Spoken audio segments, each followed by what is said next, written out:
Donc le sceau de Salomon, voilà. Donc pour moi c'est pas le sceau de Salomon, ça reste c'est l'étoile de David, mais c'est pas l'étoile de David que vous pensez, c'est l'étoile de David Maccabée, d'accord? C'est la révolte des Maccabées, c'est l'étoile de David Maccabée, depuis David Maccabée. Donc c'est pas l'étoile de David de n'importe qui, c'est l'étoile de David Maccabée.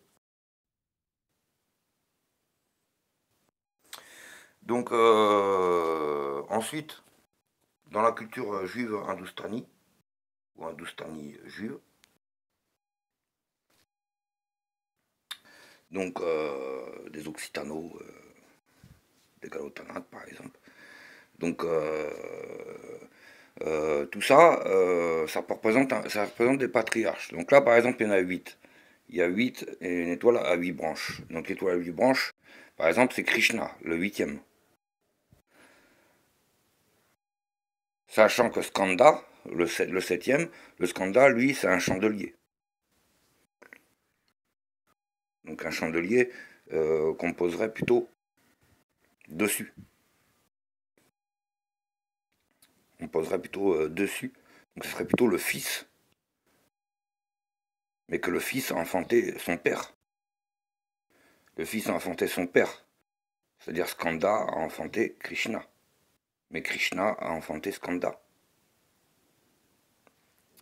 Donc,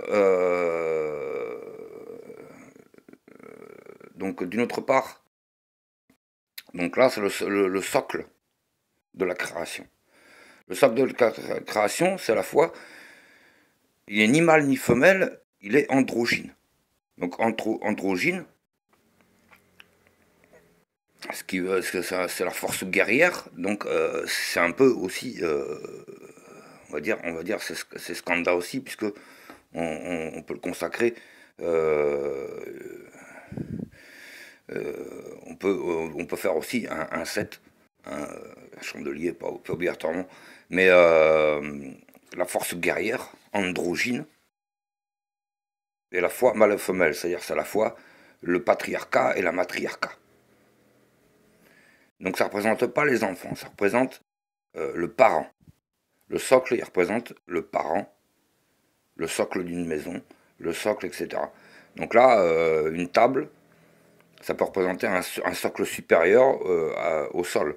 Hein, parce que les occidentaux, hein, occidentaux, voilà, on mange plus par terre avec les mains, on mange sur une table basse avec des couverts ou avec des baguettes. Ça. Donc la dérive que je vois, c'est que y a un truc que vous comprenez pas, c'est que pour que ce soit matriarcat ou patriarcat, il faut que ce soit des arcs, que ce soit des arcs et de plein fil.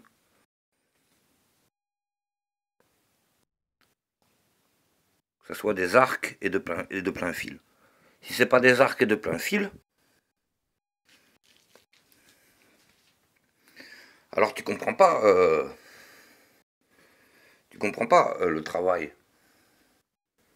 Tu comprends pas ce que c'est un veau pour porter une voûte. Tu comprends pas la voûte.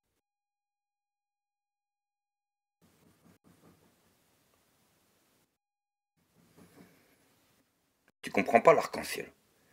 Tu comprends pas l'arc-en-ciel. Là, c'est le matriarcat ou un patriarcat. C'est le patriarchie, la matriarchie. C'est-à-dire, c'est da ou din. C'est da ou din. Ensuite, sorti du contexte majrabin, sorti du contexte agraire, dans une caste d'intouchables, c'est-à-dire des artisans judaïstes, où des artisans forment le judaïsme, et le judaïsme qui devient judéo-chrétien ou judéo-coranique, il va il va vouloir faire des personnages liés à la monarchie, liés à la descendance, et qu'il y a d'autres personnages qui vont se révolter par rapport à une ingérence du lignage, mais ils seront dans la filiation, hein. Ils seront bien sûr dans la filiation, sauf que l'autre, il veut plus se dire métis, il veut plus se dire hébris, il veut plus se dire hébreu, il a trouvé d'autres mots pour se définir, sa consanguinité de haute caste, son mélange de haute caste, et etc. Donc c'est de basse caste que sur le socle, il y a le Brahma, qui est le didgeridoo ou le hautbois, un hautbois ou un didgeridoo, ou une corne de brume, qui représente le fils. Donc là, le fils serait un abstinent qui est resté comme aide familiale chez ses parents. Donc il a une immanence, hein. Il a une immanence, il a comme un hymen pour la femme, il a son immanence sexuelle. Donc c'est quand même avec l'âge un père, même si il n'a pas trouvé de femme, même s'il n'a pas enfanté, il a son immanence et sa sémantique dans toutes les directions du globe, dans le monde entier. Il a sa sémantique, c'est un imam, laïd, au contraire c'est le Brahma, et de la culture derviche, brahmanique, derviche, sika, brahmanique, et sinon il y a aussi la culture du Linga qui est la partie inférieure de la meule, avec son cône, qui représente sa partie phallique, qui représente la partie masculine de la meule, et la partie féminine, la pierre qui vient sur le Linga, qui est la yoni. Cette pierre, c'est la yoni qui vient sur le Linga, et cette yoni contre le Linga va faire de la farine. On considère le plancher, ou le sol, ou le marbre d'un sol, qui est le socle, et on vient poser la meule mâle avec son cône, et la meule femelle, donc le Linga, l'amour du Linga, de ces deux enfants, la création, à travers ces deux enfants, qui est représenté par ce jeune homme qui est le Linga, et cette jeune femme qui est la yoni. Ou l'amour espéré et appelé à travers le Brahm, à travers le Brahma,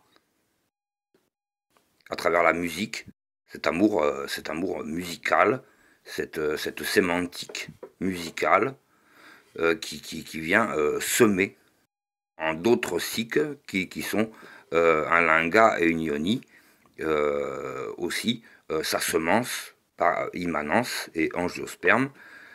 Voilà, ça c'est la culture séide ou zéide, et que les acidiques n'ont pas la connaissance bien des choses, et il faudrait qu'ils aient la connaissance bien des choses pour être dans la véracité d'un propos patriarcaliste ou matriarcaliste, puisque tout ce qui nous montre n'est pas des arcs, n'est pas de la culture archi. Ce ne sont pas des arcs qui sont représentés. Donc tu nous fais des arcs ou tu fermes ta gueule. Soit c'est des arcs, soit tu fermes ta gueule. Soit c'est du maghrébin qui a une éducation acidique, chrétienne, judaïste ou coranique. Il faut que ça reste des hassidim, c'est-à-dire des archis. Si c'est pour en faire des sodomites, polygames, alors tu fermes ta gueule. Alors tu t'occupes pas du sceau de Salomon. Parce que le sceau de Salomon, à mon avis, il est prévu pour t'exterminer. Toi et tes enfants et tes femmes. Donc ferme ta gueule.